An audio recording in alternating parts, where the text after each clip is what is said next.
Alrighty, so we are at the home stretch with Pages, almost wrapping it up here with Pages, and then we're going to move into Numbers and Keynote.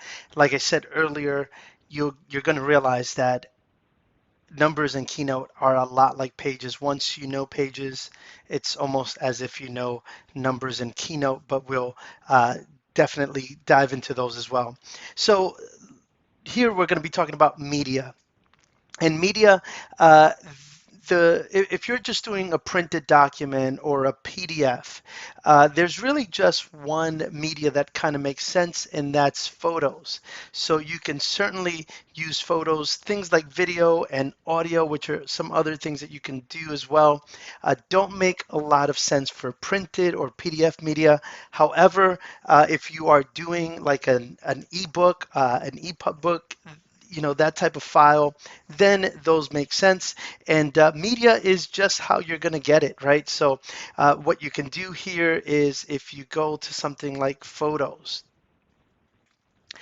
that's going to take you to the gallery that you have in your photos application. And here now you can just drag it in, and you can drag these photos in. And again, these are just simply objects, kind of like your text box and your shapes are, right? So everything that you can do here, the same thing that you can do with text boxes and with shapes you can do here. So you can add things like borders, right? You do have some really cool picture frames as well. So add, some really cool styles here. Make it look like a Polaroid picture there. Any one of these, or, even if you wanted, like a piece of tape holding it there. You've got some really, really cool options with pictures as well. One of the things that you can also do with pictures and shapes, for example, so let's say I wanted to add a picture that was kind of like in a circle. And actually, let me hold down Shift and do it that way. One of the things that you can do here, which is really, really neat. So let's say I have a picture, and I'm just going to go to my Finder actually, and I've got in my downloads, I have these photos here.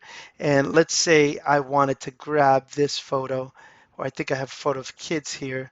Let me just bring this in. If I drag it and bring it right in there, you're going to see that it allows me to move this image and put it right into that circle. Now that's probably the best way I can do that.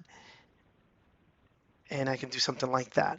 Additionally, you can go online, right? And you can do stuff like this, like let's go to Google here and let's find an image, right? So let's say kids playing, right? So we're going to go to images.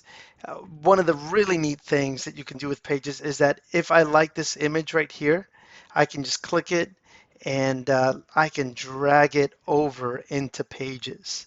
So that's another thing that you can do, which is really, really neat. Again, also, if I wanted to include a picture like that, maybe into, say, a star. And by the way, with stars are really cool shapes. In they're really cool shapes, period. But they're really cool shapes in Pages. Watch what I can do here. If I click on these handles, I can make this wider. I could also add. Let me see if I can click and drag this. I can add points to the star as well, make it a little wider there. And then I can go back, sorry, to, let's go here to my images, and I've got maybe these kids playing soccer, and I can drag this over into my picture, into my shape. And now I can bring this down, right? And there I go. And now I have her there. And then I can do all the same things I could do before with shapes, right? Like I can add a border if I wanted to, add drop shadows, and all these kind of things. So this is really cool. If you need to add media, there's your media button, and you can certainly add images that way. You could also add movies and music and even record your own audio. But again, that has more to do with if you're creating like an ebook that's going to be interactive. So join us for our next module here because we're going to be talking about collaborating, and then after that we'll dive into page layout and again the differences between that and what we have here with the document. All right, we'll see you in the next module.